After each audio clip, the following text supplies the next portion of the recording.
The Medicine 12 Steps for Native Youth is a cultural-based program.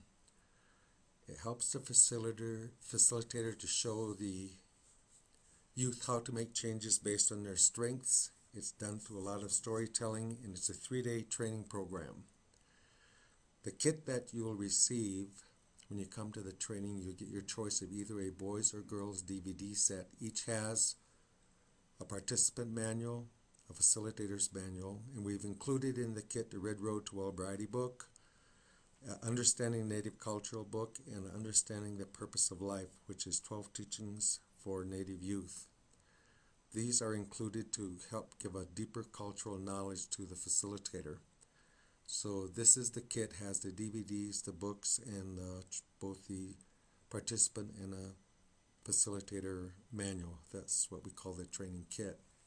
What you will learn as a facilitator is how to facilitate the program, to conduct talking circles, group process, how to help the youth focus on their strength, what are the teaching principles, and to show the youth how to change from within. But it's probably important to understand, why are our children like they are? Why are we losing our children? A long time ago, before the coming of the Europeans, where we got our cultural knowledge was from our Mother Earth. And in those teachings we learned that it was a seen world and that there was an unseen world, and that each of those worlds were run by a set of principle, laws, and values. And this was the source of our native culture. So the system that we had in place at the root of our communities was the spirituality, the ceremonies, the cultural values, the elders' teachings. So we taught the young males how to become healthy men. And of course, the young girls, we taught them how to become women. And then the women, we taught them how to become elders, following these principal, laws, and values. And we taught the men how to become elders. Then we had an elder system. And so what the elders' responsibility was then was anytime we had issues or we wanted help with the ceremonies or the cultural values or the teachings, we would go and see the elders.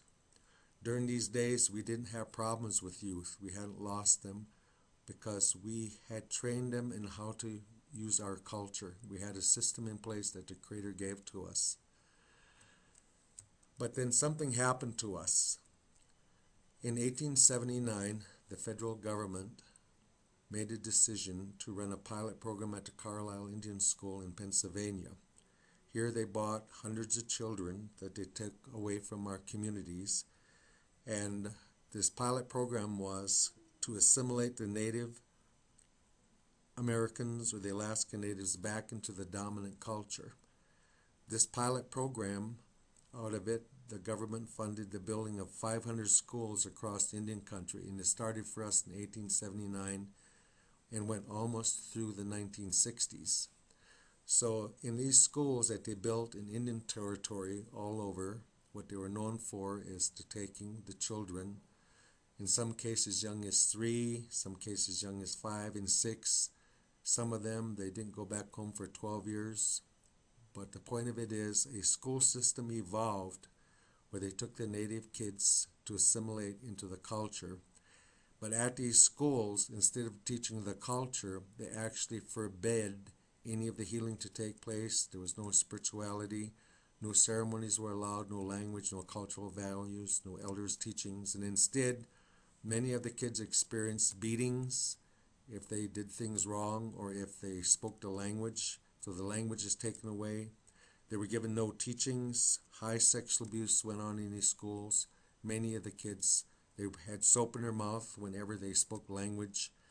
There were no ceremonies, no culture. They cut their hair, put them in uniforms. And so naturally, as these little kids grew up in this environment, this is where we first saw the introduction of alcoholism in our communities.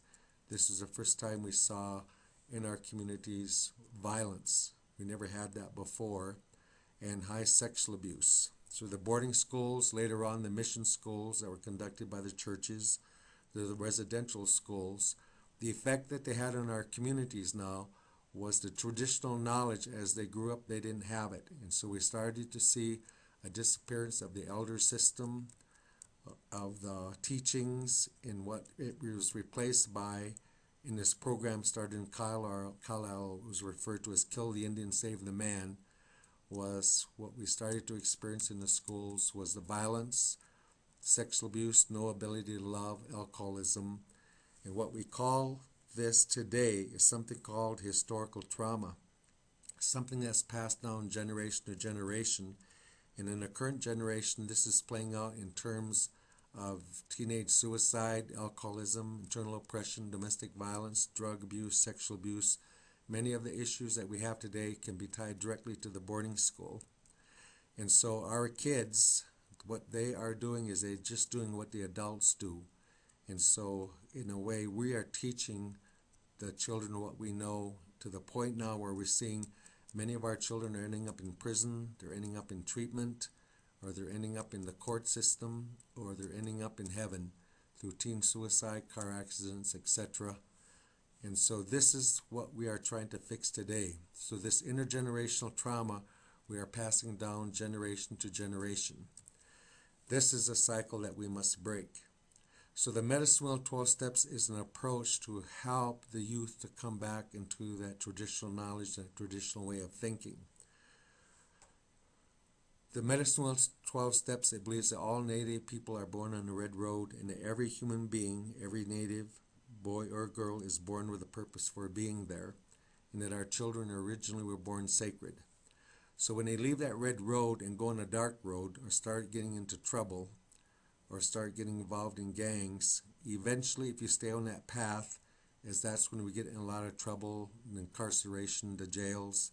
So what the Medicine Wheel 12 Step does is it has a 12-step process to help the youth to get back on track. So the first 3 steps, and then you turn, and you get the next 3 steps, you make a turn, which brings you back onto that red road. So as you take the youth through these teachings, as a coach, you bring these youth to the talking circle, you help them to heal themselves and give them a way of looking at a new way of living, a new way of life. And so here's where you start to introduce the teachings, you start to introduce the culture and the cultural values. Because it's kind of tied to this. Our thinking is what creates actions, which creates results.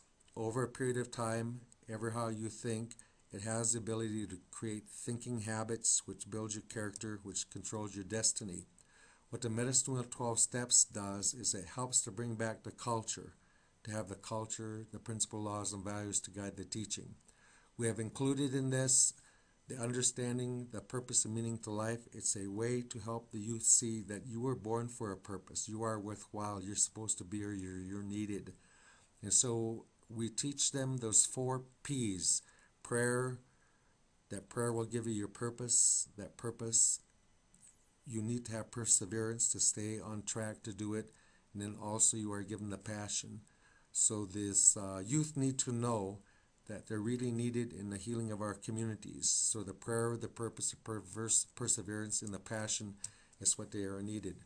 So we are hopeful that those of you who are joining in to help these youth get into the recovery and get into healing, to form these circles, to bring back the cultural values, and to help them to realize that each one of you is born with a purpose. So we are hoping that those of you who are dedicated to do this will be able to help our youth know that they have meaning to life, and that we love them, and that they belong to our communities, and no matter what kind of environment they are living in, that they are able to succeed. Thank you very much.